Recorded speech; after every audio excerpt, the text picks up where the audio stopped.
Hello, good morning, and welcome to another wake up video. As I'm starting my day today, I'm reflecting on how I really would like to do more with this channel around my developing knowledge of mental fitness. And as I explore the subject of mental fitness further, I'm trying to distill what the core elements are. And without launching into a whole discussion of that, one that floats to the surface is resilience. We talk a lot about resilience, but we don't necessarily discuss as much what that looks like. And my basic working definition for it personally is the ability to sit with discomfort and more than bear it, benefit from it. And I think that this is very difficult in a world where we are so catered to. Our worldview is so pandered to. We know we live inside of these echo chambers now more than ever, because maybe not ever. I guess if you were in a small village and those were the village values, you were pretty deeply steeped in that. But in the modern world, in the age of media and technology, this is a new frontier for us where the algorithm can identify what we pay attention to, and then it basically interprets that as us believing these things, whether we do or not. This is another slippery slope of dealing with the technology. It may look that we believe a thing or value a thing because we give it our attention, because attention is one of the most valuable assets we have. And if we're spending it, it probably means there's some value in what we're looking at. It doesn't mean we believe it or that we should have that perspective reinforced. It generally does mean that we do believe it, and it often results in that view being reinforced. Yet, for people who are out here trying to learn and challenge their perspective, it's very difficult because all of a sudden you'll take time to give one thing your attention, and the algorithm, the systems that we rely on will start feeding to us all these other things that support that view. And I think that this is part of what's making us ever less resilient, because we don't have to sit with the discomfort and find a way to benefit from it. We just say, oh, I don't like this, or it doesn't cross my path. And we live in this little padded bubble of perception that really cuts us off from the world. It doesn't make us more connected, more informed, more effective. It feeds our delusions and pets us and says they're there now, right? It's not really helping us to keep that core strength that allows us to navigate the world effectively, that allows us to respond to it from a clear and effective place. So I'm reflecting on this because last night I came across a video from some people I'm not familiar with, and I won't mention it because I have to say it was a little woo for me, and the language they were using was a little bit off-putting to my sensibilities, and there was sort of a tone about it that I would not necessarily choose, but the algorithm had put it up with regard to a common theme I was exploring. And I had a very strong impulse to turn it off. I was like, oh, I don't know if I can listen to this. These guys are on another level. But I decided to use that as an exercise to say, look, this is provoking something uncomfortable in you one way or the other, whether it's because it's just not a fit with your sensibilities, or because something that's being said is provoking something that I am trying to slide over there out of sight, right? Maybe not totally deny or suppress, but in the spirit of whistling past the graveyard, kind of pushing it into the peripheral view. And I think at first it was simply a mismatch with sensibilities. I was kind of like, where are these guys going with this? This sounds like it's going to get goofy real fast. But because I chose to sit with that and say, listen through that, hear what they say anyway, it became provocative for the latter set of reasons, that there are things that our minds are brilliantly engineered to protect us. The systems with which they protect us are a little dumb. They're very blunt, but when something is larger than we can process in the moment, it will put it off to the side like that to give us space, to give us time to come to where we can meet it and process it effectively and get to the other side and integrate that. It will not let us bite off more than we can chew, basically. Um, that being said, I think sometimes we need to engage the manual override and go looking for that stuff. Say, okay, what has my psyche been working overtime to protect me from, to give me enough runway that I can be up to speed when I meet this, and to sort of pull it out of that bin and rummage through and look at what's there.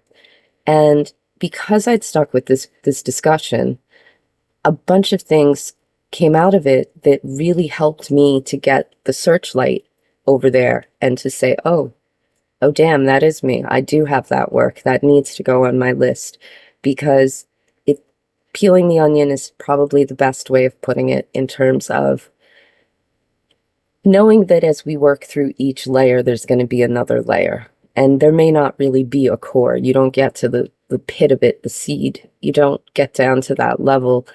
You just keep peeling. And so to do this, we need to keep putting new things on the list that are going to be part of that next layer that we engage with and peel away at.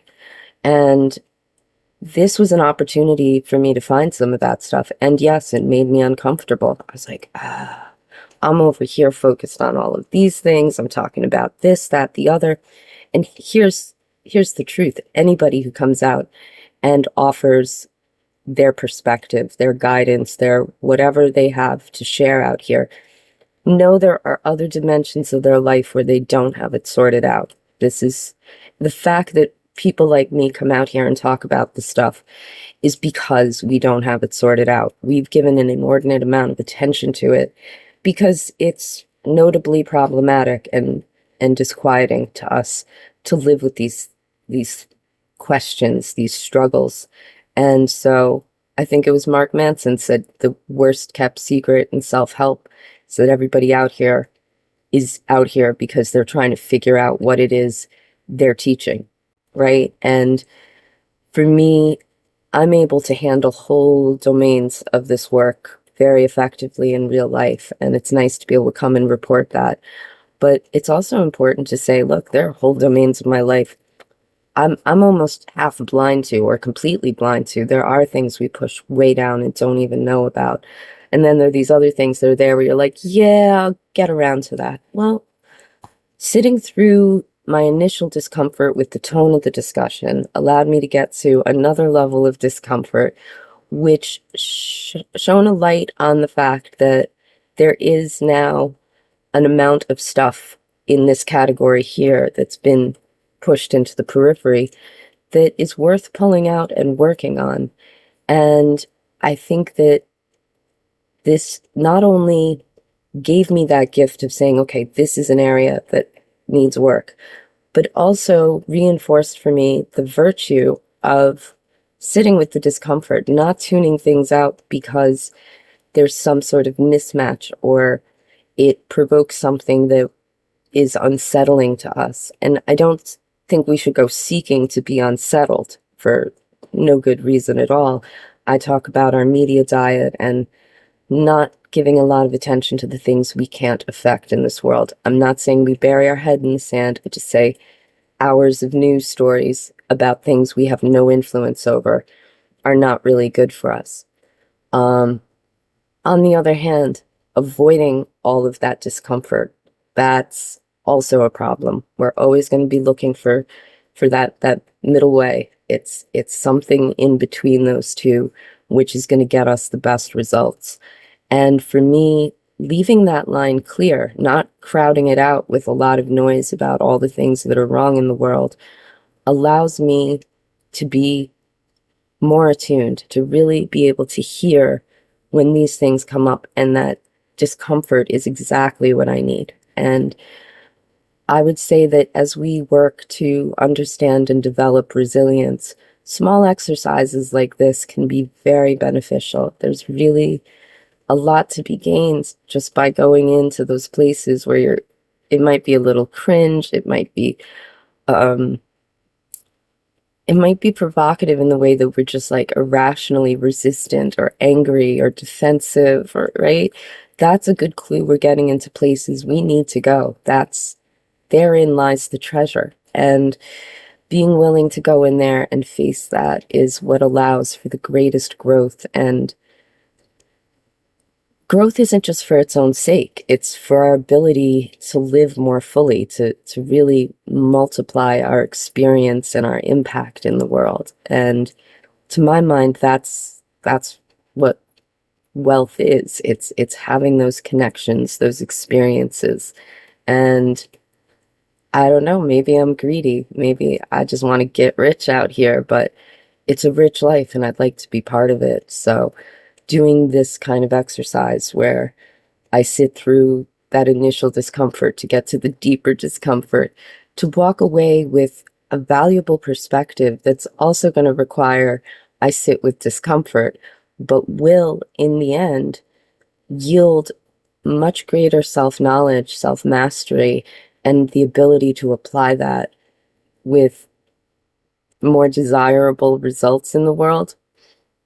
That lies on the other side of that discomfort. All good things lie on the other side of that.